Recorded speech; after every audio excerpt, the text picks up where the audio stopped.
অভিষেক বন্দ্যোপাধ্যায় যে ভার্চুয়াল বৈঠক করেছিলেন সেই বৈঠকে ছিলেন শান্তনু সেন।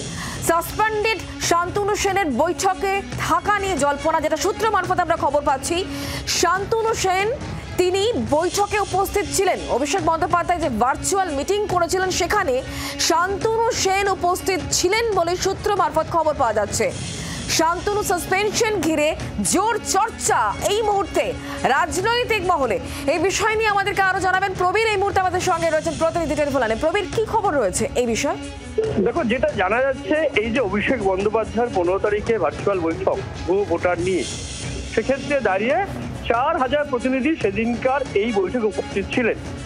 জনপ্রতিনিধি থেকে শুরু করে সাংগঠনিক দলের বিভিন্ন নেতা নেত্রীরা ছিলেন এবং সূত্র মারফত জানা যাচ্ছে সেই বৈঠকে উপস্থিত ছিলেন ভার্চুয়ালি শান্তনু সেন, তৃণমূল কংগ্রেসের প্রাক্তন সাংসদ।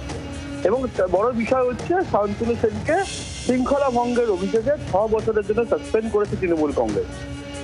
শান্তনু সেন সেই বৈঠকে উপস্থিত ছিলেন বলে সূত্র মারফত জানতে পারা যাচ্ছে। নতুন করে তারা জল্পনা তৈরি হয়েছে যে যদি শান্তনু সেন সেই বৈঠকে ছিলেন তাহলে কি তার সাসপেনশন উঠে গেল, বা তার সাসপেনশন ওঠার মুখে, তার সাসপেনশন কি উঠে যাবে, এই বিভিন্ন জল্পনা কিন্তু শুরু হয়েছে।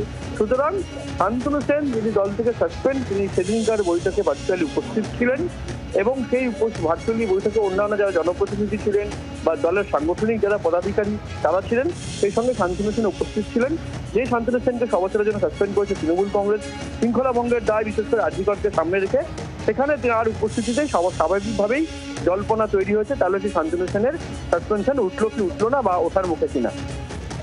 ধন্যবাদ প্রবীর। বাংলার আওয়াজ, বাঙালির আবেগ, জি 24 ঘন্টা।